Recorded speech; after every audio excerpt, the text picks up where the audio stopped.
We begin this hour with the latest out of Venezuela. The U.S. ramps up pressure on President Nicolas Maduro to step down.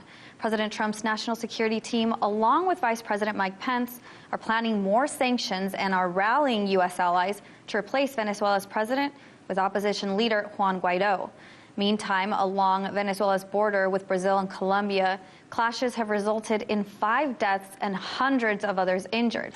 For the past few days, we've had our very own Dan Cohen covering the buildup in Cucuta, Colombia. He joins us now to break down what he saw on the ground.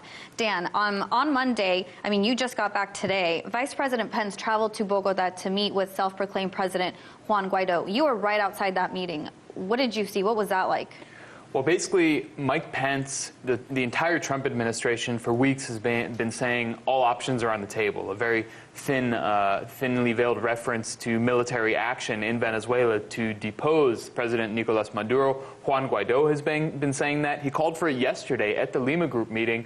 But the U.S. allies in the region, Brazil, Peru, rejected military action. They are not on board with this. The European Union is also against military action. So it's really it's clear that at this point, I don't think the U.S. has the consensus it needs from its regional allies for military action, and so the strategy seems to be changing. Dan, we're seeing this breaking right now. Colombia-Venezuela border, there are some live clashes going on back and forth.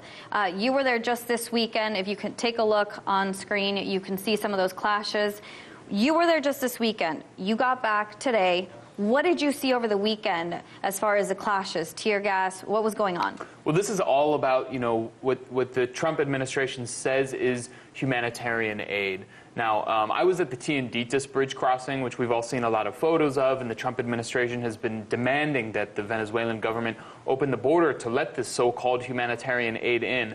And where I was, fortunately, was calm. But after Juan Guaido spoke and Iván Duque, the president of Colombia, that morning, rioters, protesters rode these humanitarian aid trucks to different bridge crossings and started throwing rocks and Molotov cocktails at... Yeah, that's what I want to say. We see some media outlets reporting Molotov cocktails are coming from Maduro's government. Others are saying they're coming from the opposition. We know the aid didn't get across the Venezuelan border.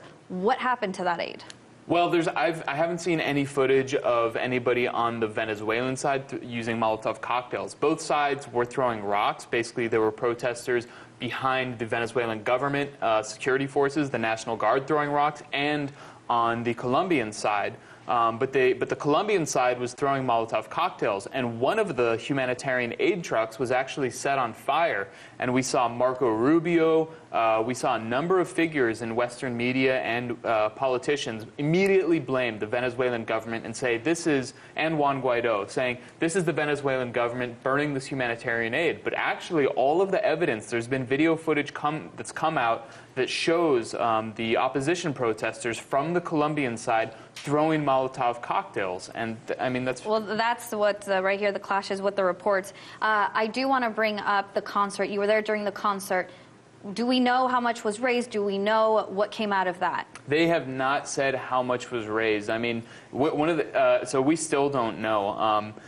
One of the really interesting aspects is they said 317,000 people were there. I was there. There's no way that even a tenth of that. There's no way that 30,000 people were there. So it seems like they're trying to inflate these numbers.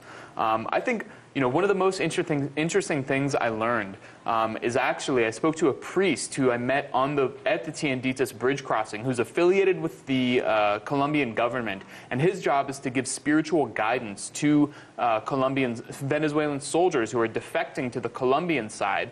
And he basically explained to me what this humanitarian aid is really about. Let's take a listen. This is really a pedagogical humanitarian aid, and what we really want is for the population to rise up. And when the tiny bit of humanitarian aid enters in this pedagogical way, the political death of the usurper president of Venezuela, Nicolas Maduro, happens. So what we just heard this priest explain is this isn't about human rights or democracy or humanitarianism. This is about what he called the political death of Nicolas Maduro, if that aid gets in. And then he goes on to describe an uprising that would take place in Venezuelan society as it transitions from socialism to capitalism. So this is really about creating, about integrating Venezuela into the U.S.'s economic order. Dan, I know you were there. As far as the people, did you see any pro-Maduro? We have a little less than 30 seconds. Anyone who supported Maduro on that side of the Colombian border? No, I did not meet anyone really who supported Maduro on that side. I did meet a lot of Venezuelans who were poor and begging on the streets, actually, and in need of humanitarian aid, who were not really political one way or the other, but it really just shows that there's a humanitarian crisis in Venezuela and Colombia, but for some reason the U.S. insists on getting the humanitarian aid into Venezuela. Well, it's good to have you back in one piece. Dan Cohen, RT correspondent, thank you so much for being here. Joining me now to break down what may be coming next for Venezuela is Daniel McAdams, Executive Director of the Ron Paul Institute for Freedom. Welcome, Daniel. Thank you. So, Daniel, the UN Security Council plans to meet this evening to discuss the crisis in Venezuela. Now, the U.S. requested that this meeting be held in open session. Do you think any resolution or anything will come of that meeting? Well, what I think what some forces are hoping for is for the R2P to kick in, responsibility to protect, and that is when a country is purposely not taking care of its citizens, purposely harming its citizens. It's very clear that R2P does not apply to Venezuela because the Venezuelan government is accepting aid. It just does not want to accept aid from a country that expressly seeks to overthrow its government, as in a normal government would. So it would be extremely difficult, I would say impossible, for any kind of R2P resolution to get through the UN Security Council, considering that China and Russia have a vote, and they were once bitten in Libya and hopefully twice shy on giving a green light to intervention. Well, and speaking, you mentioned Russia and China, who are still backing Maduro's government. Maduro did say that he was expecting 300 tons, I think, of medicine from Russia. Do we know if they ever received that? As far as I understand, they have received that and more. As far as I understand, the United Nations is also involved in providing humanitarian assistance to Venezuela. So the U.S. Propaganda machine wants Americans to believe that he's refusing all aid because he wants his people to starve to death. It's the same story we were told with people like Gaddafi, that they wanted to overthrow, just wants to kill his people. Assad just wants to gas his people. It's a narrative that they're pushing to get the American people to support a military strike against Venezuela. Now, we've also heard of a few soldiers from Maduro's military who crossed over to the Colombian border. Now, they crossed over this weekend and were afraid for their lives, said they could be jailed, their families could be hurt eventually or threatened. They were essentially seeking asylum in Colombia. Dan reported he saw 3 of them at least. Do you see the military, because we know it's whoever the military backs, do we see or do you expect more military to come and oppose Maduro's government? Well, I think this is the big disappointment for Juan Guaido and for the American side seeking the overthrow, that there's nothing near a critical mass of defections. There's very, very little there's no high-level, essentially, defections. They were hoping that this great, huge convoy led by Juan Guaido would hit the border and the Venezuelan military would sink and collapse and fade away. That did not happen, and that is very significant that it has not happened thus far, and I don't see a huge change happening in the near future. We talked a little bit with Dan about militarization and the U.S. using the military force to come into Venezuela. Now, the U.S. has not said that it will. It said it's keeping all options on the table. Do you see this happening? Well, you know, the Lima Group had a very important meeting yesterday in Bogota, Colombia, which Mike Pence preached the gospel of regime change to the members there. And all of the other members, and of course this was a group that's set up by Canadian neoconservative government members seeking the overthrow of Venezuela, express purpose of the group, they had a 17-point statement that they released after the meeting.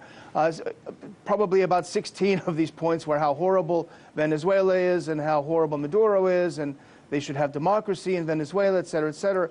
But number 16 is very important because it's explicitly ruled out the use of force against Venezuela. It said that any change should happen from Venezuelans themselves according to their own constitution. I think that is a key point, and I think if you cannot get the Lima Group, of all places, on board with a military, U.S. military action against Venezuela, I think it will be very, very difficult for the U.S. to sell it. Daniel, we have a little less than a minute left, but I do want to get this last question in. So the Secretary of Russia State Council said that the U.S. is preparing for a military invasion in Venezuela. He said, quote, the transfer of American Special Operation Forces to Puerto Rico, the landing of U.S. forces in Colombia, and other facts indicate the Pentagon is reinforcing its troops in the region in order to use them in an operation to remove Maduro from power. Do you think the U.S. will eventually, do you think this has any backing to it? I think that that's nothing unusual. We saw the same thing happening in Libya. We saw the same thing happening in Syria and also in Ukraine. You have these kind of guerrilla warfare specialists, low-level warfare specialists behind the scenes. They want to create chaos. They want to provoke uncertainty. They want to get the population to be afraid. And when they're afraid, they'll be offered security in the person of Juan Guaido. Of course, what they do receive at the end is something a lot less than security. You can ask the Libyans and the Eastern Ukrainians about that. Well, I'm sure we will continue to follow this as the story continues. Thank you so much, Daniel McAdams, Executive Director of the Ron Paul Institute for Freedom.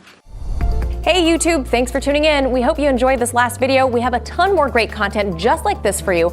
So if you want more, make sure you go ahead and subscribe. And remember, never stop questioning more.